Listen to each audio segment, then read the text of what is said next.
NEET തുടങ്ങിയത് മുതലേ ഒരു നീറ്റലായി മാറിക്കൊണ്ടിരിക്കുകയാണ് മനുഷ്യന്മാരുടെ മനസ്സിലും ചങ്കിലും ഹൃദയത്തിലും ഓർമ്മകളിലും അല്ലേ. എന്ന് ആലോചിച്ച് നോക്കിയേ, ദേശീയ തലത്തിൽ ഏറ്റവും കൂടുതൽ വിദ്യാർത്ഥികൾ എഴുതുന്ന എക്സാമുകളിൽ ഒന്നാണ് നീറ്റ്.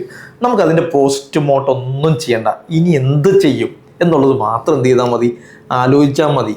ക്വസ്റ്റ്യൻ പേപ്പർ ചോർന്നു എന്നതിൽ ഒരു സംശയമില്ല. അതോ അതിൻ്റെ കേന്ദ്രത്തിൽ നിന്നാണ് എന്ത് ചെയ്തിരിക്കുന്നത്, ചോർന്നിരിക്കുന്നത്. സാങ്കേതികമായിട്ട് വളരെ സുതാര്യമായി സിസ്റ്റമാറ്റിക്കായിട്ട് നടത്തുന്ന ഒരു എക്സാമിനെ വെച്ചുകൊണ്ടാണ് ഈ കളി മുഴുവൻ എന്ത് ചെയ്യുന്നത്, കളിക്കുന്നത്. വിദ്യാർത്ഥികളെ മാനസികമായി തകർത്ത് കളയുക, അവരുടെ മൊറയിൽ ഇല്ലാതാക്കുക, അവരുടെ ആത്മവിശ്വാസം തകർക്കുക എന്നുള്ളതാണ് ഈ ഒരു സംഭവ വികാസങ്ങൾ മൊത്തത്തിൽ ഉണ്ടാക്കാൻ പോകുന്ന ഒരു ദുരന്തവും അതിൻ്റെ ഒരു ഫലവും. അതാ ഞാൻ എന്തോ ആയിക്കോട്ടെ, 2015 AIPMT all India pre medical test ഇതുപോലെ വീണ്ടും നടത്തിയിരുന്നു. അങ്ങനെ ഒരു നടത്തലിലേക്കാണ് ഇത് പോകുന്നത്. 2024 ക്വസ്റ്റ്യൻ ചോർന്നു എന്ന് വർത്തമാനം പറഞ്ഞിരുന്നു. അതേ സമയത്ത് ഒരു സ്ഥലത്ത് ഒരു സെൻറ്ററിൽ കുട്ടികൾക്ക് എക്സാം ആവശ്യത്തിന് സമയം കിട്ടിയില്ല എന്നതുകൊണ്ട് ഒരു കോമ്പൻസേറ്ററി മാർക്ക് കൊടുത്തു. അത് കേസ് വന്ന് തള്ളി വീണ്ടും ടെസ്റ്റ് കണ്ടക്ട് ചെയ്തു. അതും 1563 കുട്ടികൾക്ക് മാത്രമായിട്ടൊരു ടെസ്റ്റ് കണ്ടക്ട് ചെയ്യുകയും ചെയ്തിരുന്നു.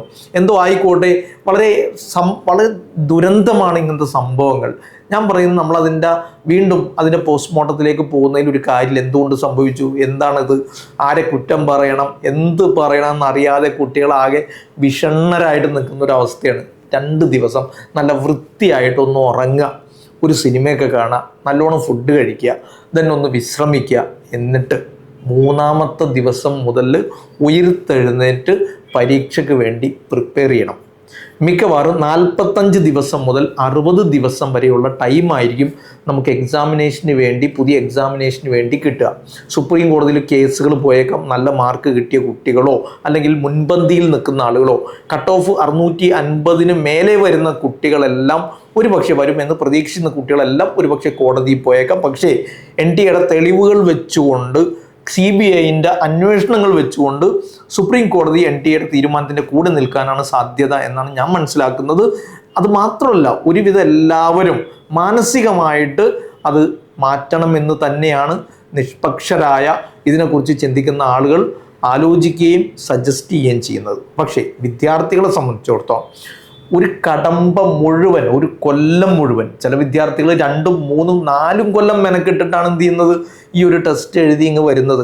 22ാമത്തെ വയസ്സിൽ 5ാമത്തെ അറ്റംപ്റ്റ് എഴുതി വന്ന ആളുകളുണ്ട്. അങ്ങനെയൊക്കെ അറ്റംപ്റ്റിന് പോവണ്ടേ, അതിന് മാത്രം ഇതുണ്ടോ, അതൊക്കെ വേറെ തന്നെ ചർച്ച ചെയ്യേണ്ടതാണ്. എൻ്റെ അഭിപ്രായം വളരെ വ്യത്യസ്തമാണ് എന്നതുകൊണ്ട് അതിനെക്കുറിച്ച് ഞാൻ പിന്നീട് ഒരു വീഡിയോ ചെയ്യും. ഇപ്പം തൽക്കാലം എന്താണ് ചെയ്യേണ്ടത്, ആകെ അന്തം വിട്ട് നിൽക്കുന്ന മക്കളോട് എനിക്ക് പറയാനുള്ളത്, മനസ്സിൽ വളരെ പാഷനേറ്റ് ആയിട്ട് മെഡിസിൻ കൊണ്ട് നടക്കുന്നുണ്ട് എങ്കിൽ ഈ ടെസ്റ്റ് എഴുതിയ 22,05,000 പേരും എഴുതിയ ആളുകൾ, അപ്ലൈ ചെയ്തത് 22,90,000 70,000 സംതിങ് ആയിരുന്നു എഴുതിയത്. അപ്ലൈ ചെയ്തത് 22,05,000 അടുത്താണ്. എന്തായാലും ഈ 22 ലക്ഷം വിദ്യാർത്ഥികളും എന്തായാലും ഇനി മെയ് 2 നിന്ന് തുടങ്ങണമെന്നാണ് ഞാൻ പറയാം. മെയ് 3 നമ്മൾ എക്സാം നടത്തിയത്. അപ്പോൾ ഒരു മെയ് 2 അല്ലെങ്കിൽ ഏറ്റവും സത്യം പറഞ്ഞാൽ ഇതൊരു സുവർണാവസരമാണ്. നമ്മൾ ആദ്യത്തെ പരീക്ഷയിൽ ഈ മെയ് 3 നടത്തിയ പരീക്ഷ കഴിഞ്ഞപ്പോൾ നമുക്ക് തോന്നിയിട്ടുണ്ടാവും, അങ്ങനെ ചെയ്താൽ നന്നാവുമായിരുന്നു, ഇങ്ങനെ ചെയ്താൽ നന്നാവുമായിരുന്നു, ഒരു ചാൻസും കൂടി കിട്ടിയിരുന്നെങ്കിൽ കുറച്ചുകൂടി ഉഷാറാക്കാമായിരുന്നു ഒക്കെ ചിന്തിക്കുന്ന വിദ്യാർത്ഥികളായിരിക്കും ഒട്ടുമിക്ക പേരും. ഒരു മാർക്ക് അത്യാവശ്യം നന്നായിട്ട് വരുമെന്ന് പ്രതീക്ഷിക്കുന്ന ആളുകളെ സംബന്ധിച്ചിടത്തോളം കഴിഞ്ഞു, സമാധാനം, ആശ്വാസം, ഇനി ഒന്നും ചെയ്യണ്ടല്ലോ, ഇത് വെച്ചോട്ട് എങ്ങനെയെങ്കിലും ഒന്ന് കയറി കിട്ടിയാൽ മതി, പ്രോസസ്സ് ഒന്ന് തീർന്നാൽ മതി എന്ന് ആശ്വസിക്കുന്ന 650 മേലെ മാർക്കുള്ള 670 മേലെ മാർക്കുള്ള വിദ്യാർത്ഥികളെ സംബന്ധിച്ചിടത്തോളം ഇതൊരു വീണ്ടും ഒരു കടമ്പയാണ്. കാരണം ഇനി ക്വസ്റ്റ്യൻ എങ്ങനെ വരാമെന്നൊന്നും പറയാൻ പറ്റില്ല. ഒരു കാര്യം ഉറപ്പാണ്, 45-60 ദിവസത്തിനുള്ളിൽ എക്സാം വരും. മറ്റൊന്ന്, ഈ എക്സാമിനേഷൻ ഒന്നുകിൽ കുറച്ചൊരു മോഡറേറ്റ് ആയിട്ടോ അല്ലെങ്കിൽ കുറച്ചുകൂടി ടഫായിട്ടോ ആയിരിക്കും ചോദിക്കാൻ സാധ്യത.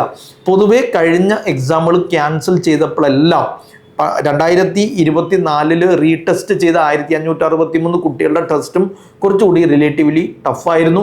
2015 ക്യാൻസൽ ചെയ്ത് ആദ്യമായിട്ട് വീണ്ടും എക്സാം നടത്തിയപ്പോഴും കുറച്ചുകൂടി ടഫായിരുന്നു എന്നതുകൊണ്ട് ടഫായിരിക്കുമെന്ന് തന്നെയാണ് നമ്മൾ പ്രതീക്ഷിക്കുന്നത്. എന്തായാലും രണ്ടും ഒരു ഈസിനെസ്സും ടഫ്നെസ്സും മുന്നിൽ കണ്ടുകൊണ്ട് തന്നെ പ്രിപ്പയർ ചെയ്യണം. പ്രിപ്പയർ ചെയ്യുമ്പോൾ നിങ്ങളെല്ലാവരും കണ്ടന്റ് നല്ലോണം പഠിച്ച ആളുകളായിരിക്കും.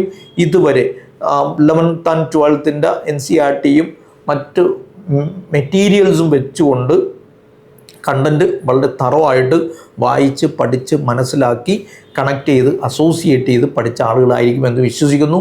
ഇനി അങ്ങനെ അല്ലെങ്കിൽ അതൊന്നുകൂടി റിവൈസ് ചെയ്യാനുള്ള ഒരു 10-15 ദിവസം കൊണ്ട് ടോപ്പിക്കുകൾ മൊത്തം റിവൈസ് ചെയ്യുകയും ബാക്കിയുള്ള ഒരു 45-30 ദിവസം കൊണ്ട് ക്വസ്റ്റ്യൻസ് വർക്കൗട്ട് ചെയ്യുന്നതിന് പ്രാധാന്യം കൊടുത്തുകൊണ്ട് മുന്നോട്ട് പോകുന്നതായിരിക്കും നന്നാവുക.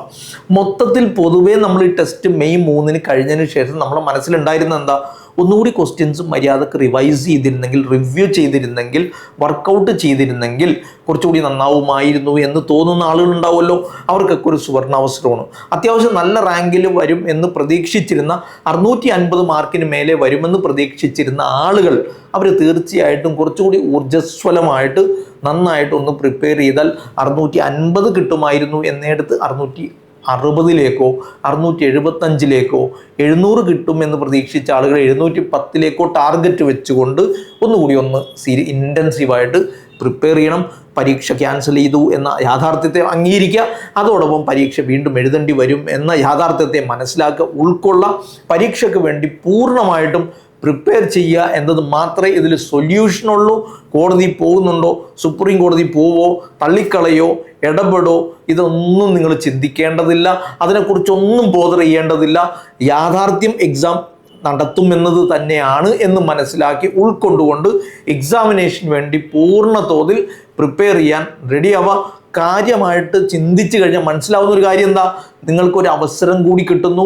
ഒരു 45 to 60 ഡേയ്സ് എക്സ്ട്രാ എക്സാമിന് വേണ്ടി പ്രിപ്പയർ ചെയ്യാൻ കിട്ടുന്നു എന്നതുകൊണ്ട് മെയ് 1-ലോ 2-ലോ നിർത്തിയെടുത്തുനിന്ന് വീണ്ടും ആരംഭിക്കുക എന്നതാണ് എൻ്റെ അഭിപ്രായം. അതുകൊണ്ട് എന്ത് ചെയ്യുക, ഒരു നമ്മളൊരു കണ്ടന്റ് ഓഡിറ്റിംഗ് നടത്താം. മൊത്തത്തിൽ നിങ്ങൾ എല്ലാ ചാപ്റ്ററുകളും ഒന്ന് എഴുതി വെക്കുക. then എഴുതി വെച്ചിട്ട് എത്ര ശതമാനമൊക്കെ അറിയാം, നിങ്ങൾ കംഫർട്ടബിൾ ആണ്, കണ്ടന്റിൻ്റെ നോളജ് നിങ്ങൾക്ക് എത്രത്തോളം ഉണ്ടെന്നുള്ളതൊന്ന് എല്ലാ ചാപ്റ്ററും 98 ചാപ്റ്ററും എഴുതി വെച്ച്, ഫിസിക്സും കെമിസ്ട്രിയും ബയോളജി എഴുതി വെച്ച് ഓരോ ചാപ്റ്ററിന് നേരെയും 10% അറിയില്ല, 90% അറിയാം, 20% അറിയില്ല, 80% അറിയാം എന്ന ഏരിയയിൽ അറിയുന്നതും അറിയാത്തതും വെച്ചുകൊണ്ട് ഒരു ഓഡിറ്റിംഗ് എന്ന് വെച്ചാൽ ധാരണ നമ്മുടെ ഉള്ളിൽ നമുക്ക് ഫീൽ ചെയ്യുമല്ലോ.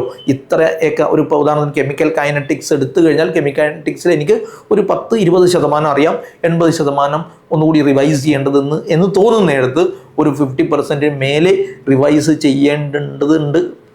ചെയ്യേണ്ടതുണ്ട് എന്ന് തോന്നുന്നതെല്ലാം ഒന്നെടുത്ത് ഒറ്റയടിക്കൊന്ന് റിവൈസ് ചെയ്തൊരു 15 ദിവസം 20 ദിവസം മാക്സിമം കൊടുക്കുക. ബാക്കി ടൈമുകളിൽ ക്വസ്റ്റ്യൻസ് വർക്കൗട്ട് ചെയ്യാൻ വേണ്ടിയുള്ള ഒരു ദിവസമാക്കി മാറ്റിവെച്ച് മുന്നൊരുക്കം കുറച്ചുകൂടി അതിശക്തമാക്കി വരാൻ പോകുന്ന എക്സാമിന് കൂടുതൽ ഊർജ്ജസ്വലതയോടെ കൂടുതൽ ആത്മവിശ്വാസത്തോടെ ഫേസ് ചെയ്യാൻ ശ്രമിക്കുക. 3 കാര്യങ്ങൾ അടിസ്ഥാനപരമായിട്ട് എക്സാമിനേഷൻ ഉണ്ടാവും, അതിൽ മാറ്റമില്ല എന്ന ബോധ്യത്തോടു കൂടി പ്രിപ്പയർ ചെയ്യുക. രണ്ടാമത്തത്, കുറച്ചുകൂടി നമുക്ക് റിവൈസ് ചെയ്യേണ്ടിയിരുന്നു, നന്നാക്കേണ്ടിയിരുന്നു എന്ന് തോന്നിയ ആ തോന്നലിൽ നിന്ന് വീണ്ടും നമ്മൾ പുനരാരംഭിക്കുക. അങ്ങനെ വരുമ്പോൾ മെയ് 1-ലോ 2-ലോ നിർത്തിയെടുത്തെന്ന് വെച്ച് വീണ്ടും ആരംഭിക്കുക. മൂന്നാമത്തത്, നമുക്ക് 45-60 ദിവസമാണ് ഉണ്ടാവുക.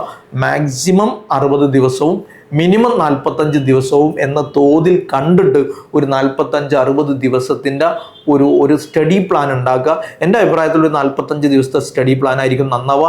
15 ദിവസം കണ്ടന്റ് ഒന്ന് റിവൈസ് ചെയ്യാനും 30 ദിവസം നല്ല വൃത്തിയായിട്ട് ക്വസ്റ്റ്യൻസ് റിവൈസ് ചെയ്യാനും വേണ്ടി ഉപയോഗിക്കുക. എക്സ്ട്രാ ടൈം അഥവാ നമുക്ക് കൂടുതൽ കിട്ടുകയാണെങ്കിൽ അതിനുവേണ്ടി പ്ലാൻ ചെയ്യുക എന്നുള്ളതാണ്.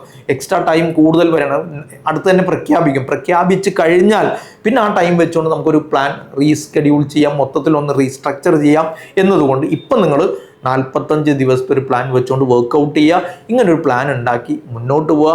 ബാക്കിയുള്ളതിനെ കുറിച്ചൊന്നും ചിന്തിക്കേണ്ടതില്ല. തൽക്കാലം വീഡിയോകൾ കാണുന്നത് ഒഴിവാക്കുക. വേണ്ടാത്ത ചർച്ചകളിലേക്ക് പോവാതിരിക്കുക. കോടതി പോവാതിരിക്കുക, നടക്കുമോ നടക്കാതിരിക്കുക, എന്ത് വേണമെങ്കിലും ചെയ്തോട്ടെ. എന്ത് നടന്നാലും എക്സാം ക്യാൻസൽ ചെയ്തു എന്നതും എക്സാം നടക്കും 45-60 ദിവസത്തിനുള്ളിൽ എന്നതും എക്സാമിന് വീണ്ടും ഒരു സ്വർണാവസരം, വീണ്ടും ഒന്ന് റിവൈസ് ചെയ്യാനും വീണ്ടും ഒന്ന് അപ്ഗ്രേഡ് ചെയ്യാനും അപ്ഡേറ്റ് ചെയ്യാനുമുള്ള അവസരമാണ് എന്നതും മനസ്സിൽ കണ്ടുകൊണ്ട് ഈ 3 പോയിന്റുകളെ ഫോക്കസ് ചെയ്തുകൊണ്ട് എക്സാമിനേഷന് പ്രിപ്പയർ ചെയ്ത് നീറ്റിന് തയ്യാറെടുക്കുക. ഏവർക്കും വിജയാശംസകൾ. നല്ല റാങ്ക് കിട്ടട്ടെ എന്ന് ആഗ്രഹിക്കുന്നു, പ്രാർത്ഥിക്കുന്നു. Career Guru Molding your future.